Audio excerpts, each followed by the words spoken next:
Good morning, everyone. My name is Lynette and I'm in Brisbane, Australia. My channel is X-Stitch and Hexagons because of my love of cross-stitch and my love of all things hexagon related. But I have come across the slow stitching girls and I have been following Roxy's Journal of Stitchery, and I followed volume 3 but didn't do anything, and then volume 4, which is Treasure Hunt, has come up, and so now I'm going to have a go at this and just filming a little bit to see how we go. So the prompt number 1 for Treasure Hunt was monograms, and I had had this book of monograms for a while that were cross stitch, and the original plan was to do them for my some of my family for Christmas in cushions, but I had never done anything. So being Lynette, I decided to do an L, and this is the L I've done. I muted the colours down because originally it was called Circus Monograms or something, and they were very bright circusy colours, so I muted them all down, and I've used a grey fabric, which is a bit hard to see here. So I started with that,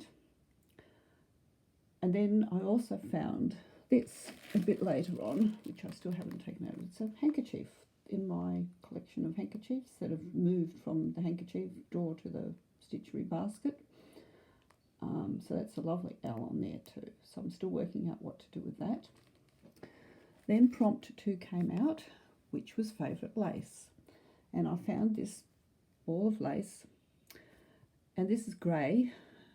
Looks a bit browny here, but it is actually grey. It was originally cream and was purchased because my bridesmaids' dresses, which we all made, were a grey fabric, and we dyed the lace to go on the bottom of the bridesmaids' dresses, which has just reminded me, I think I still have some of that fabric somewhere. I probably should pull it out as well. So I thought I could use that on here. I have other bits of lace. I've got the edging from something I cut apart, can't remember what that was from, and a few bits and pieces. So that's the start of the lace prompt. And then I have this little bag of bits that I have no idea why they're in this little bag, probably from my crazy patchwork days, because I did do quite a lot of crazy patchwork. Another little bit of pretty lace there. Then I have accumulated this basket of old linens that I've always been going to use for different things. In there was these white serviettes, but because this was on a grey background and this is grey, I've went and bought myself some wet dye, and I've been over dyeing some things. So there's this serviette that is now grey, and then this was a little bit of cross stitch that I abandoned, and I put it aside thinking I can sew this into something, and I've over dyed it in grey as well. So then this morning's prompt came out, number 3, which is favourite fabric, and this fabric I have had for years. It came from my mum, and I know she made me a little doll quilt with it years ago that's still around somewhere. And when I was pulling this out this morning, I found this corner's actually got a price on it. So I think that would have been 3 shillings 11 pence. I think that's how old this is. It was in pounds and cents, so 3 shillings 11 pence I think must have been the price. And I thought, well, and obviously you can see I've cut other things out of this, so that's there. And then this was a little pin cushion that was a little bit worse for wear. Here's the rest of it. You can see how it's a bit icky, so I just cut the middle out of the pin cushion, and I've kept this trim just in case I want to use it.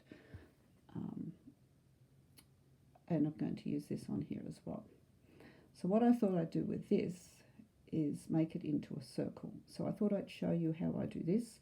Now the way I've got my iPad set up for video, I'm not quite sure how this is going to work, so we'll just have a go and see what happens. So I have this bag of circle templates that I always, whenever I do anything with circles, I throw the template in here because it's always possible to use it again. So what I'm needing is a template. I'm going to do it this way. that will go in here. So I'll have a look in my bag and see what is in here that works. So that one's obviously been gathered round, but that's obviously about the size I need. So have I got something else in here that's about that size? If not, I can always pull this red thing apart because I have no idea what it was for. Looks like I have to pull it apart. Doesn't look like I've got anything in there. It's quite that size.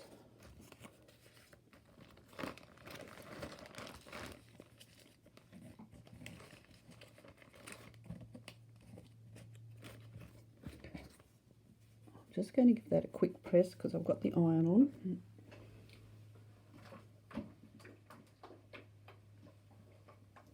Just to make sure it stays in place, and I can just snip this gathering thread here.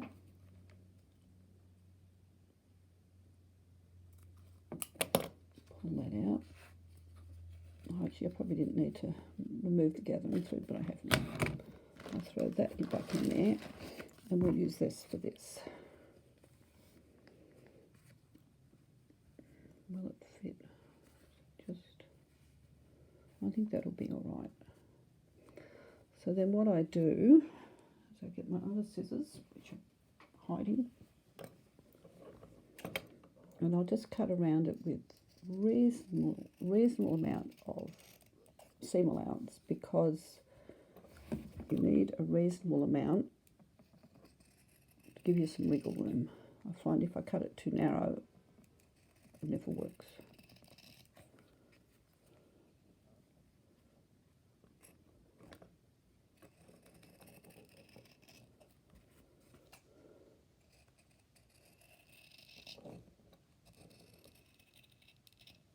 So there's that. Throw these bits in the bin. Then I take enough thread that it will go right around. Snip that.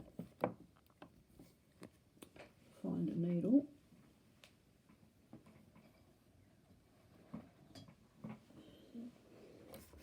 It's my pin cushion of various random needles that I use. And I'll use this one. It's quite big, but I find for gathering, I find a bigger needle is easier to work with. So then what I'll do from the right side, it's a bit awkward the way I'm doing this, but anyway. Now with gathering, the smaller your stitches, the more even your final piece will do. If you do great big stitches, you'll end up with pleats and pointy bits. So if you want a nice smooth circle, you need small stitches, and you've got to leave yourself a reasonable end here so that you've got something to tug on. Now the problem with this is you always want to do bigger stitches because you want to get around there as fast as you can, but I know it doesn't work very well in the end, so we're just going to try. Now just while I'm doing this, I'm amazed at the number of places this running stitch is used in various forms. So there's the way all you slow stitches have been using it as, can't remember what you call, but to stitch your fabrics down, you've been using like basically what's a running stitch. Running stitch is also what a quilting stitch is. I have done quite a bit of hand quilting in my time, so another running stitch. And then there's the borrow that's coming out at the moment, and borrow again is basically a running stitch. And then this morning I was listening to a podcast by the Quilter on Fire, who is very interesting, and she was interviewing a lady who talked about bajagi, I think it is, and I've also seen it spelled as pojagi, which I believe is a Korean form of stitching. It's also slow stitching. And I watched a video on that this morning, which was very interesting with the way they do their seams and the way they do the pinch stitch. And again, it's just a running stitch. So it's just fascinating how all over the world we use a running stitch for so many different things. I'm hoping this is filming okay. I have been really enjoying all the videos. Sadly, my husband passed away just after Easter. He went in for heart surgery and he didn't come out. And he's had a heart condition all his life. And we always knew whenever he went into surgery that he was always high risk. So it's been a little bit of a weird journey the last few months.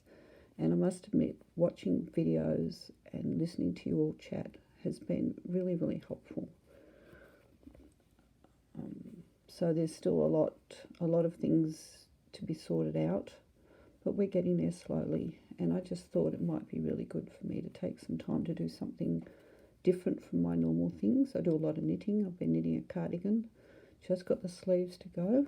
So I'm hoping that'll be finished in the next week or so. Okay, so there we've got ourselves all the way around back to the beginning, okay? And the reason I'm talking about this is because I've noticed some of the ways various of you have been doing this kind of trying to applique around thing, and I think this is the simplest, so that's what I do. So I'll plonk that on. Let me get back in the camera. Where are we? Here. Let's get all these bits out of the way. There we go. So then I just pull it up, get the two ends, and I have a very weird way of doing this, I believe. So I pull it tight, I whack my finger down on where the crossover is, and I thread my needle through the hole and pull. And then you can wiggle it around. This has even got beads in it. I don't know if you can see, there's a few beads in this, because I love French knots, and I have madly did French knots at one point. Not brilliant at the satin stitch at all, but this was just a little play, and as I said, it was a pincushion for quite a while. Okay, so you don't need to really worry. I'll just thread this through here. Now, I also watch a lady called Ronna Pfeiffer who does the most amazing finishing tutorials. If you want tutorials on how to make really good little cushions or drums, which are big in the cross-stitch world at the moment, she's a brilliant way to go. And drums could be an amazing way of doing finishing a slow stitching. You'd make a long piece, and then you seam it up the back, and then you make a bottom and a top, and you stuff it. And I think that would be a brilliant way of showing slow stitching projects off. I've made a couple of drums, not my favourite thing to make. But anyway, after she's gathered it, she does this kind of thing where she pulls this across. Now, I've got a bit of cardboard in here, so this is not really going to work. Anyway, so just... Right, so I can just cut those ends. I definitely need to find a better way of doing this because this is very awkward. I'm working around my iPad. I need to get a stand, I think. I'm going to do more of this. Right, now I'm going to press that. And if you wish, you can actually use some starch. And when you press it, sometimes from the back, you just need to wiggle a few of your pointy bits in.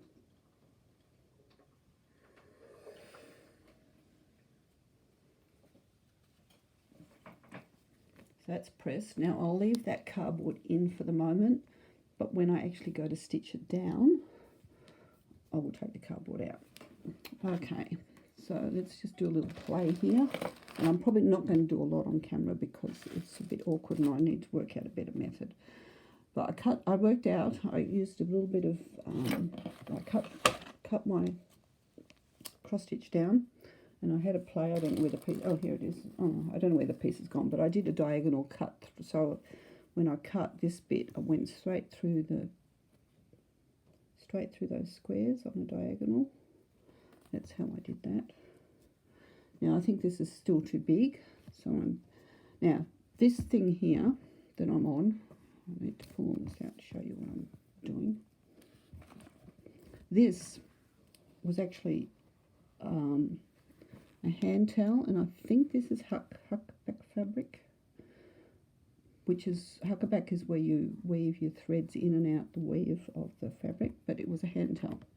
Now I've got it folded in half, you can see. So originally I dyed it blue because I didn't have any grey, and then I went to Spotlight and got grey and over dyed it because I wanted this everything to have a grey undertone. So I folded it in half, and I'm going to make a project bag with this. So this will get cut along here, and I'll put a zip in, and then I've got this for the back, which I might even add some embellishments, because why not? So that's my plan. So I'm thinking this is going to go here. It's a bit awkward, isn't it? I'll see.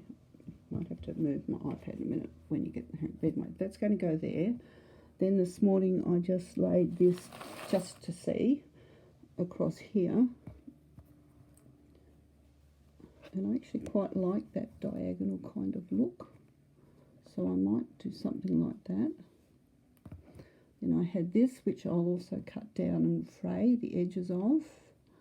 That might sit across here, it might go across the lace like that. And I want to use this corner of this doily on here somewhere. Not quite sure where, and I haven't been game enough to cut it. I've got quite a few of these doilies, so it's not really an issue. I can always dye another one if I stuff it up.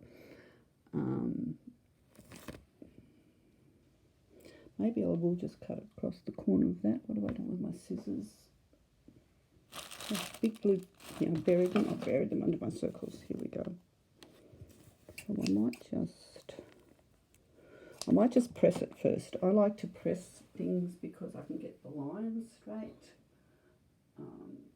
So what I'm doing, you can't see, but I'm pressing it across the scallops at the edge so I can get an equal. Oh, this is harder to do than I thought. Sorry about you being off camera. Okay.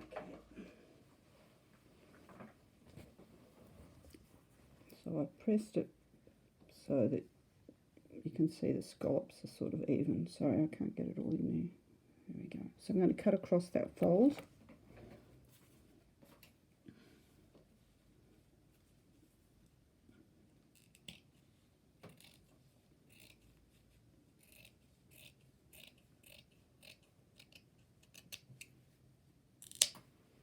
There we go.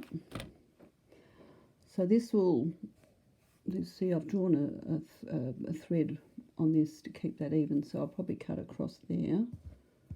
And I might even pop this in, something like that maybe, or over here. Might have to reorganise what I want to do with this lace. Something like that. So it's not working very well with the camera. There, I've got it. Anyway, you can get the idea. Oh, I know, I had this bit up here. I had this old bit of fabric up here to start with, because I like that. Better if I do that. So, and I know the camera's all wonky, but I just wanted to do this today, so I just thought I'll go with wonky camera, and then I might get a stand or something, because I quite like making videos.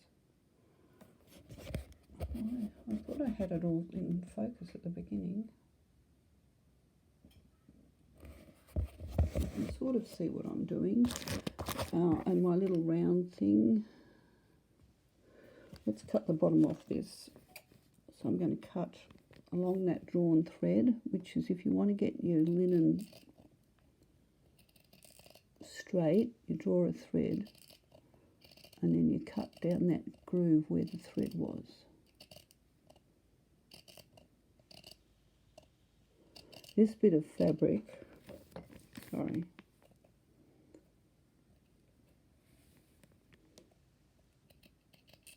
I can't cut down the groove and keep you in focus at the same time. This bit of fabric has had several things started on it. This is something I was unpicking here. Whoops.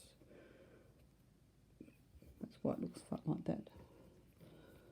I might even cut this narrower, but I want to fray the edges like this. So that might go in here somewhere. And then my little round medallion thing that I've made in here. I didn't over dye that because it's already sort of. And then in here I've got this basket of flowers, which I think is wonderful. So the basket it's sort of like lace. Oh, and I had this thing here. I had a string of those and I've dyed them as well. I don't know where they've gone. I've got a big mess here to the right. I don't know what I've done with it. Oh, I have to have a hunt in a minute, but I did dye. I had this thing here. I just wonder if I pull a couple of these things out. These I will have crocheted at some point. This is quite nice too.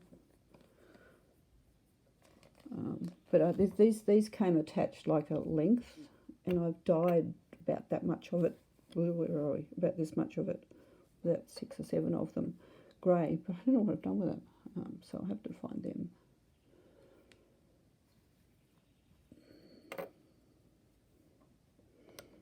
And I have to make sure I leave enough room for my here. I have to leave enough for my seam allowance when I turn it into a project bag. I've got this as well. So sorry if I'm making it a bit seasick here. Just back up for you. Yeah, that's not looking that great at the moment, but I'll play around with it. And I thought, well, at least if I make this record this little bit, and then I can play around with it and come back to you with another video if I decide to even upload this. But I'd really like to be part of this, the fun of making these videos. I'm really enjoying watching you all. So anyway, you've got a bit of an idea of what I have started with, and then if I upload this, then I might make another one and have to look at a better way of setting up to get video. So thank you very much. I'll catch you later.